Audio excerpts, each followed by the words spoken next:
আপনি কি জানেন একদিন দেবী পার্বতীর রূপ নেয় এমন এক শক্তিশালী দেবীতে যার রুদ্র নৃত্যে কেঁপে উঠেছিল সারা সৃষ্টি জগৎ। এই গল্প শুধু ভক্তি নয়, ভয় আর শক্তির এক অপূর্ব মিলন। চলুন জানি দেবী মহাকালীর সেই ভয়ঙ্কর রূপের কাহিনী।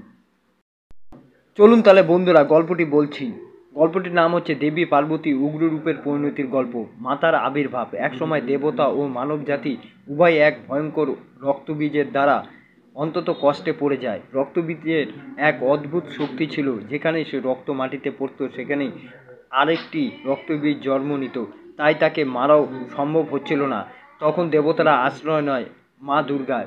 তিনি তার ভীষণ রূপ ধারণ করেন মহাকালী রূপে। এই রূপ এতটাই উগ্র ছিল যে দেবতা ও পৃথিবীর সকল প্রাণীর মনে তা ছড়িয়ে পড়ে। দেবী কালী অপ্রতিরোধ্যভাবে রক্তবীজকে আক্রমণ করতে থাকেন। যেখানেই রক্ত পড়ার সম্ভাবনা ছিল তিনি সেই রক্ত নিজের জিভ দিয়ে চুষে নেন।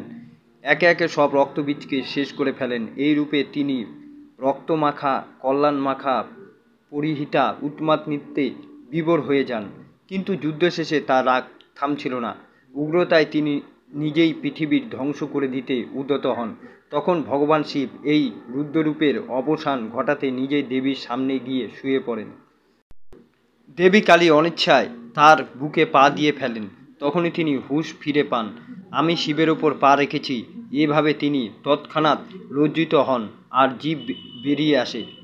এই মুহূর্তে দেবী কালী রূপের চিরন্তর প্রতীক হয়ে যায়। জীব বের করে রাখা অবস্থায় শিবের ওপর পা রাখা কালী। এভাবে দেবী পার্বতীর উগ্রতা শান্ত হয় এবং সৃষ্টি জগৎ আবার ভারসাম্য ফিরে পায়। এই ছিল দেবী পার্বতীর সেই রুদ্ররূপ, যার এক পা পড়ে শিবের বুকে আর জিভে আটকে যায় ভয়ঙ্কর উগ্রতা। এই কাহিনী আমাদের শেখায় শক্তি যতই বড় হোক তার নিয়ন্ত্রণই প্রকৃতি দেবত্ব।